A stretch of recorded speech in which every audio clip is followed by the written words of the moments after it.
ئەڵمانیا دەستی کردو بە دیپۆرتکردنەوەی ئەو کۆچبەرانەی کە داوای مافی پەنابەرێتیان. سڵاو لە خوشکان و برایان، هیوادارم هەمووتان باش بن. خۆشەویستانەوە بە چای خۆتانی بینن کە ڕۆژانە لە ئەوروپا خەڵک دیپۆرتەکەنەوە. بەڕاستی من لە ساڵی 2010 بە خەڵکەڵم کاکە مێ بۆ ئەوروپا تکاتان لە یەکەم کەس نەیە بۆ ئەوروپا. بەخوا زۆربەی وڵاتەکان بۆ نمونە ئەڵمانیا، سوئیسرا، سوید، بریتانیا دەستیان کردووە بە دیپۆرتکردنەوە. جا مێن بۆ ئەوروپا بەڕاستی بێن بۆ ئێرە دیپۆرتانەکەنەوە، چونکە ئەوروپا وەک پەرداخی ئاو وایە، یعنی نەک ئەلان لە 10 ساڵ پێشەوە پڕ بۆ پەرداخە ئاوە. تۆ زانی بەس کوردێ 55 وڵات ڕەشپێستمانەیە هەمووی دێ، لەو لاوە ئەمریکای لاتین چەند ساڵە دەستی کردووە دێ بە هاتن. یەک مشکلەی گەورەیە لێرە، جاری وایە خەڵکێک کە ساڵی 2000ەکان هاتووە بۆ ئێرە، مەسەلەن لەوەی لەگەڵ دەوروبەرەکەی خۆی یا خزم و کەسەکەی قسە بکە، ئاگای لەم ناخۆشیانی ئەم سەردەمە نییە، بڵێ کاکە ئەوروپا باشە وەرە.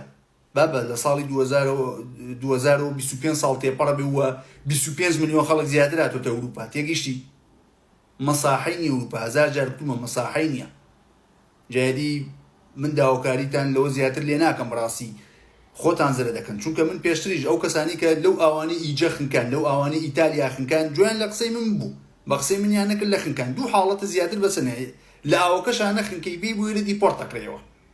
ئەوروپا بای تەواو نەماوە، بۆ قوربان نەماوە، بەخوا حەماڵی دەست ناکەوێت. تێگەشی جاری وایە کابرا بۆ نمونە پارەیەکی بیزینەسی دانێ، شۆنی دەست ناکەوێت بیزینەس دانێ، ئەوە یەک. دووەم سێم شت خانوو دەست ناکەوێت. تێگەشی زۆر ئەلان بۆ نمونە جاران لە بریتانیا ژوورێکیان نەدا بەتوە، ئەلان زۆربەی ژوورەکانیان کردوتە دوو نەفەرە و سێ نەفەرە.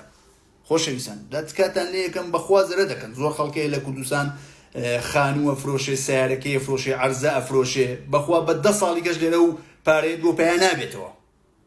جوان ملەتی کورد بەڕاستی تایارە هەر فشیان بە هەموو شتێک هاتووە.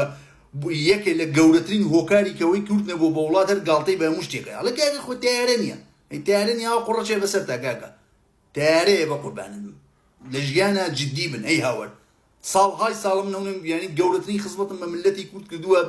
جۆ ناگرن کاکە، جۆ ناگرن، کە جۆ نەگری ئاوەل لە هەردوو دنیاکەون. جۆ بگرن، بۆ یەکەم جاریش بێ جۆ لە ئیمپراتۆر بگرن، زەرەر ناکەن. بەخوا ئەوروپا نەماوە، هەر کەس بێ دیپۆرتانەکەنەوە.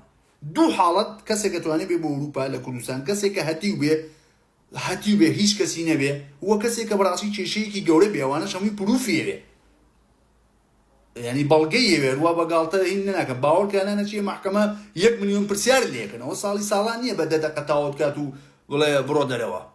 هەر هەمووی وڵاتەکان هەمووی لە پارلەمانەکەی لە بروکسێلە بڕیاری داوە یەک من مردوویەوە زیندوو تا 2030 4 ساڵی گەسم پەنابەر وەرناگرن.